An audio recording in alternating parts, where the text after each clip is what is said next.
ഇപ്പോൾ സർക്കാർ കൊണ്ടുവന്ന പദ്ധതിയാണ് ഈ ഗ്രാമീണ റോഡ് പുനരുദ്ധാരണ പദ്ധതി. ഇവിടെ സൂചിപ്പിച്ച പോലെ മുഖ്യമന്ത്രിയുടെ ഗ്രാമീണ റോഡ് പുനരുദ്ധാരണ പദ്ധതി. അത് വരാനിടയാക്കിയ ഒരു സാഹചര്യം കൂടിയുണ്ട്. നിങ്ങളുടെ പഞ്ചായത്തുകളുടെ വിഷമത, കഴിഞ്ഞ പഞ്ചായത്തുകളുടെ പ്രയാസങ്ങൾ കണ്ടുകൊണ്ട് ഞങ്ങളാണത് നിയമസഭയിൽ ഉന്നയിച്ചത്. നമ്മുടെ സംസ്ഥാനത്തെ എല്ലാ ഗ്രാമീണ റോഡുകളും പൊട്ടിപ്പൊളിഞ്ഞ് കിടക്കുകയാണ്. PWD റോഡുകൾ പൊട്ടിപ്പൊളിഞ്ഞ് കിടന്നാൽ അതിന് പരിഹാരമുണ്ട്, PWD നന്നാക്കും.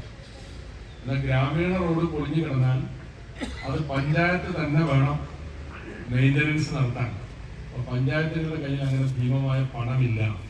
അതുകൊണ്ട് നമ്മുടെ നാട്ടിൽ ഇപ്പോഴത്തെ അവസ്ഥ കഴിഞ്ഞ 2 വർഷം അതിവർഷമായിരുന്നു, കാലവർഷം.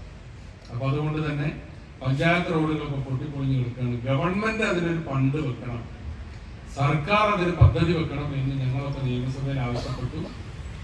മുന്നണി വ്യത്യാസമില്ലാതെ എല്ലാ MLA-മാരും അതിനെ പിന്തുണച്ചു. അങ്ങനെയാണ് ആ ഒരു നിർദ്ദേശം നിയമസഭയിൽ ശക്തമായി അലയടിച്ചു, പലരും അത് ആവർത്തിച്ചു പറഞ്ഞു. അങ്ങനെയാണ് ഗവൺമെന്റ് ബഡ്ജറ്റിൽ ഗ്രാമീണ റോഡ് പുനരുദ്ധാരണത്തിനായി പണം വെച്ചത്. അതിൽ 4.5 കോടി രൂപ മണ്ണാർക്കാട് മണ്ഡലത്തിൽ നിന്ന് ഞാൻ എഴുതി കൊടുത്ത നിർദ്ദേശങ്ങൾക്ക് ലഭിച്ചു. അതിൽപ്പെട്ട ഒരു റോഡാണ് ഈ ചക്കരക്കുളം റോഡ്. 15 റോഡുകൾ കിട്ടിയത്. അപ്പോൾ ഈ കുമരമ്പത്തൂർ തന്നെ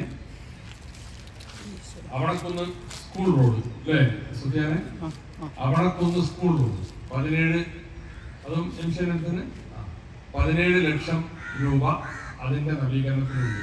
അതിന്റെ പണി തുടങ്ങിയ സ്റ്റാർട്ട് ചെയ്തു, പ്രവൃത്തി ആരംഭിച്ചു. അതുപോലെ എല്ലാ പഞ്ചായത്തിലും 2 റോഡ്, ചില പഞ്ചായത്തിൽ 3 റോഡ്.